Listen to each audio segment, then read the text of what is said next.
voz de los protagonistas. En Contextos. Bueno, ya está con nosotros el doctor Hugo Morales Valdés, abogado y consultor jurídico, y hoy hablamos de los hechos de violencia y los eventos deportivos en relación al derecho penal. Muchas gracias, Hugo, por estar con nosotros. Este es un tema que en este momento es sensible, es un tema que está en la boca de todos y hubiéramos querido que no, pero bueno, ya se presentaron así las cosas y lo que decíamos hace un rato es hay que aprender de estas experiencias para tratar de evitarlas al máximo. No, claro, bueno, primero que nada tenemos que decir que poniendo como primera cuestión que habría que manifestar, pues en todo caso enviar nuestras condolencias a las familias de las personas que pierden la vida, así como de aquellas que se vieron dañadas en su salud por estos acontecimientos. Y bueno, sin olvidarnos de que evidentemente lo deseable era que pues esta fiesta deportiva no se hubiera visto empañada por estos hechos, ¿no? Pero bueno, poniéndonos en el tema que estamos tocando, pues primero que nada me gustaría como hacer una distinción entre lo que sería las lesiones que se pueden infringir o recibir en un evento deportivo producto del propio evento, como ahora lo voy a mencionar, así como aquellas que se encuentran conexas o incluso indirectamente conexas. ¿Cuáles son aquellas que se encuentran directamente relacionadas? Pues podríamos decir aquellas que se encuentran involucradas con deportes de contacto, ¿no? Por ejemplo, si hablamos del box, de la lucha libre. Del fútbol americano, del fútbol americano, ¿no? Pues es evidente que, por ejemplo, tratándose del box o de la lucha libre, pues que el vencedor es aquel que neutraliza al otro, ¿no? Y para neutralizarlo muchas veces, pues tienen que sacarlo hasta de conciencia, ¿no? Como son los knockouts, sí, o como son algunas llaves maestras que podrían utilizar los luchadores, ¿no? Pero bueno, pues evidentemente ese tipo de contiendas deportivas se encuentran autorizadas bajo un reglamento específico. Y nuestro Código Penal señala claramente que tratándose de contiendas deportivas en las cuales existe una reglamentación y una licitud en su autorización, pues las lesiones que se pudieran llegar a causar producto de este deporte de contacto, pues no pueden ser sancionables penalmente, ¿no? ¿Qué te quiero decir? Bueno, estamos hablando de un contexto general, ¿verdad? En donde dos personas se ponen guantes en las mismas condiciones. Ya si uno de ellos se pone unos fierros en los guantes, pues bueno, evidentemente existe un dolo con el objetivo de generar una lesión mayor. Pero en el contexto general, cualquier boxeador que inflinja lesiones a otro, pues me parece que dentro de lo natural es lo que se esperaría por parte del espectador, del aficionado, e incluso no ver que existiera esa agresividad probablemente llegaría a causar alguna decepción entre los asistentes, ¿no? Probablemente, viendo en materia de lucha libre, pues tampoco podríamos imaginarnos unos luchadores que pudieran dominar a otros sin el uso de la fuerza. Entonces, también tendríamos que ponerlo en ese contexto. Y yendo tal vez a unos ejemplos que son menos extremos, pues podríamos recordar un sinnúmero de cabezazos que se han dado en partidos de fútbol en los cuales ha habido hasta fracturas de cráneo y que son producto precisamente de pretender buscar el acercamiento al balón. La famosísima lesión de Raúl Jiménez.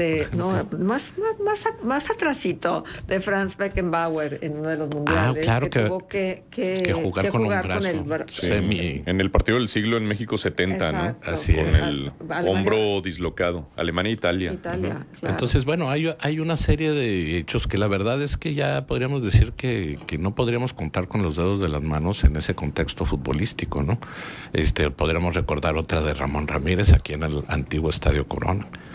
O podríamos recordar, pues, un sinfín de hechos deportivos que son producto de las jugadas, ¿no, Hugo? Porque ahorita que dijiste cabezazo, me acordé de aquel partido entre Cruz Azul y entonces Monarcas Morelia, donde hubo como una riña, y el portero Jesús Corona le dio un cabezazo a un preparador físico de Morelia, pero con toda la alevosía.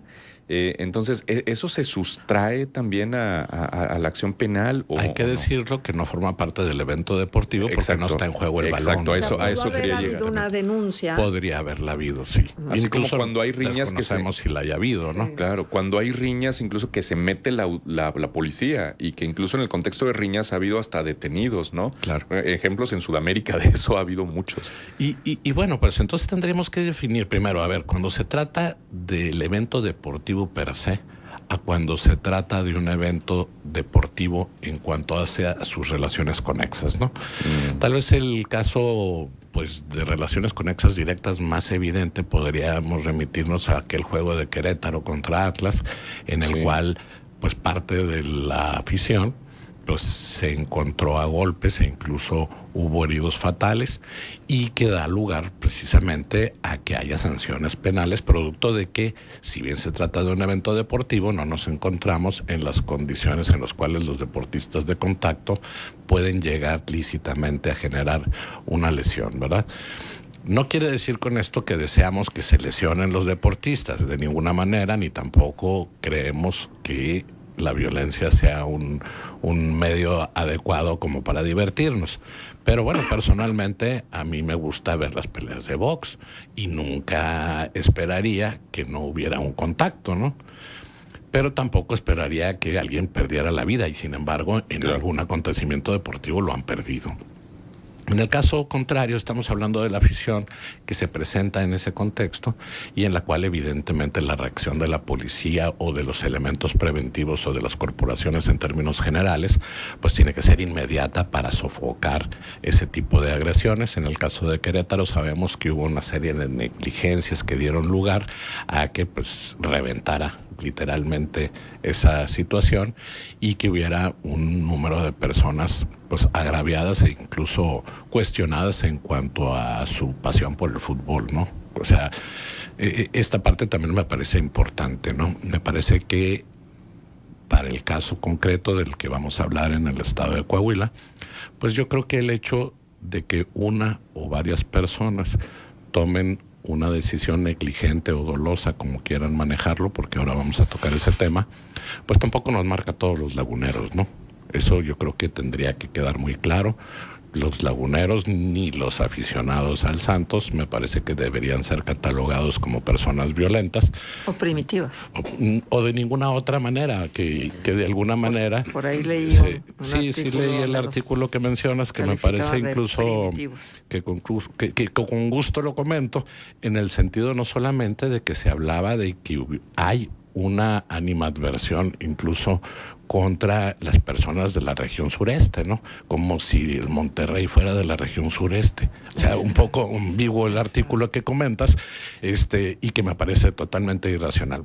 Hay que dejar claro, ese tipo de eventos evidentemente no marcan a la sociedad lagunera, no marcan a los coahuilenses, no marcan necesariamente a los aficionados o a los no aficionados al fútbol, y en todo caso, me parece que sí es importante señalar que es un poco complicado, incluso desde el punto de vista preventivo de seguridad, pues poder dominar la mente y la voluntad de cada una de las personas que transitan por nuestras vialidades, ¿no?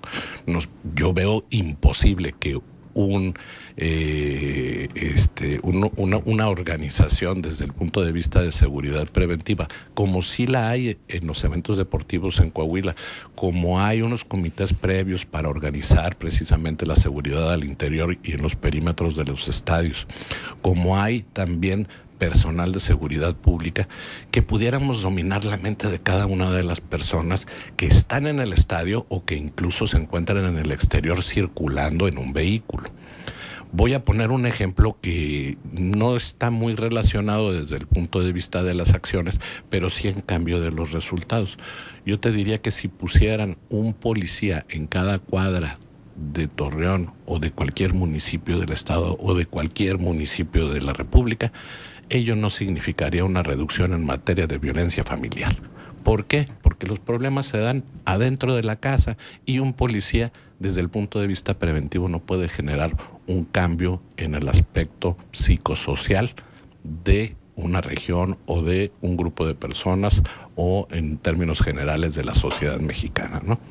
Y en ese mismo contexto te podría decir que podría haber un policía por cada uno de los aficionados, y eso tampoco significa que se pueda dominar la voluntad de aquellas personas que se encuentran conduciendo, porque hay que decirlo, al exterior de un evento deportivo que además había culminado 1 hora y media antes, por lo cual pues ya no podemos directamente vincularlo con el 0-2 o 2-0, como quieran ponerlo, de acuerdo a como lo marcan los estándares de visitado de localía, pero que no tiene nada que ver ni con el marcador ni con eventos que se realizaron dentro del estadio. Y por otro lado, el sí reconocer que siempre se puede hacer algo en materia de seguridad pública. Claro que sí, siempre se puede mejorar. Pero hay que decir que también hubo una reacción inmediata de las corporaciones ahí presentes al punto de que fueron detenidas las personas que actualmente se encuentran en posibilidad de ser vinculadas a juicio de acuerdo a lo que determina la Fiscalía, y que en todo caso lo que se está determinando no es si hay un responsable, sino si esa responsabilidad es negligente o es dolosa. ¿Cuál es la diferencia entre una y otra?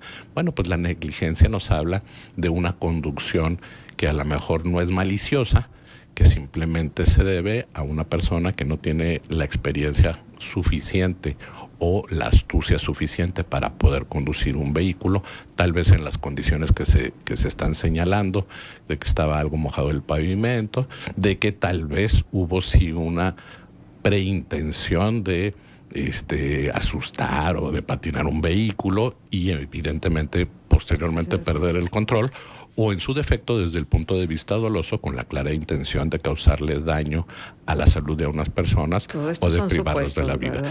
Todo esto es un supuesto porque evidentemente, primero, pues no tenemos la carpeta de investigación aquí en esta mesa, y por otro lado, pues tendrá que ser el órgano procurador de justicia el que determine en base a peritajes, a testimonios y a todos los indicios que se encuentran contemplados en la misma para poder aclarar en todo caso ese grado de responsabilidad.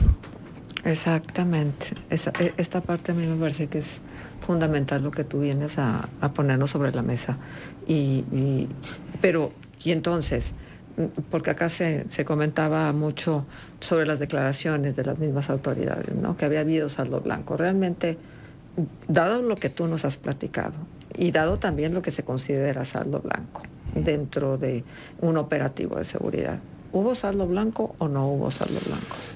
Mira, Marcela, yo te voy a recordar el caso de una persona, y estoy hablando de esto ya tiene como 5 años, el caso de una persona que era médico veterinario y que salió de un estadio precisamente local y fue a su casa. Y llegando a su casa llegaron otras personas que habían ido al estadio también y que producto de un hecho tercero, que sería el aparente señalamiento de que esta persona mataba a los perritos que se encontraban callejeros dentro de la colonia o dentro de las cuadras subsiguientes, y entonces una persona en estado de ebriedad que había salido de un juego de deportivo, para no señalar de cuál, sale y lo priva de la vida. Lo priva bajo el argumento de que no debía matar a los perritos. Finalmente se descubre que ni siquiera había una denuncia en torno a la posible muerte de estos perritos en las cuadras subsiguientes. Pero el fondo de la respuesta a la que yo quiero llegar a tu pregunta es, bueno, 2 personas que estuvieron previamente en un evento deportivo realmente, aunque hayan sucedido 1 hora después y se traigan las playeras del equipo favorito, ¿realmente se encuentran vinculados al evento deportivo per se? Porque el evento deportivo per se termina una vez que pues, el silbido final acaba y que las personas empiezan a salir del estadio, ¿no?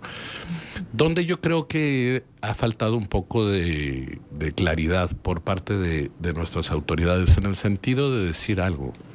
Si bien es cierto que se da en las medianías del estadio, también hay que decir que se trata de una vialidad y malamente estamos vinculando un juego de fútbol con un hecho de tránsito, porque se trata de un hecho de tránsito. Las motivaciones que pudieron dar lugar a ese hecho de tránsito son las que actualmente están en duda. Es decir, si se trataba de un hecho doloso que tenía toda la intención de causar esa privación de la vida, o en su caso, dañar la salud de las personas, o si en su defecto se trataba de un acto negligente, producto de otras muchas cuestiones, que podría haber sido sí la lluvia, como la ingesta de alcohol, como la falta de pericia de la conducción del vehículo, como otros elementos que pudieron haberse dado. Ahora bien, lo que yo entiendo, de acuerdo a las manifestaciones que se han hecho, es que no existe un cuestionamiento en torno a la responsabilidad de alguna persona, sino que en todo caso lo que se está determinando es si existió una negligencia o si existió un dolo, es decir, si hubo una falta de experiencia en la conducción del vehículo o en su defecto si hubo una clara intención para poder causar estos resultados. Y en ese contexto, bueno, pues la Fiscalía en su oportunidad, una vez que judicialice, pues dará los elementos que, insisto, tiene que ver con testimoniales, peritajes y algunos otros indicios que se encuentren en la carpeta de investigación y que eventualmente tendrá que ser también un juez quien determine si esos elementos de prueba y los que aporte la defensa, pues dan lugar a una calificación o a otra. Híjole, qué difícil, lo decíamos hace un rato, ¿no? Qué difícil también para el juzgador, ¿no? Y también, pues, esta necesidad de integrar bien las carpetas, que el preámbulo de la investigación sea lo suficientemente robusta y sólida para que se tengan certezas. Y sobre todo, mira, hay un tema que resulta bien importante. En materia penal y sobre todo en relación a procuración de justicia, se tienen que reservar muchos de los datos de información. Y entonces cuando se escucha una frasecita por ahí en el sentido de que pues no sabemos si es negligente o doloso, pues a lo mejor a un ciudadano común no le queda claro que sí se está imputando una responsabilidad a una persona. Claro. Claro, la diferencia es determinar, y es importante para efectos de la posible aplicación de una pena, si se trata de un acto negligente o si se trata de un hecho doloso. Es decir, de falta de experiencia o de un hecho dirigido claramente a obtener ese resultado. Muy bien. Hugo, pues, qué oportuno. Y qué bueno que te hemos tenido la mañana de hoy aquí con nosotros. No, pues como siempre, gracias por la invitación. Un saludo al auditorio. Y bueno, estaremos atentos del resultado de lo que sea el curso de las investigaciones y eventualmente del procedimiento judicial. Muchas gracias. Muy bien, gracias. Doctor Hugo Morales Valdés, abogado, consultor jurídico, estuvo con nosotros. Vamos a la pausa, volvemos ya. Contextos. El programa líder en la radio hablada en La Laguna. Q 90.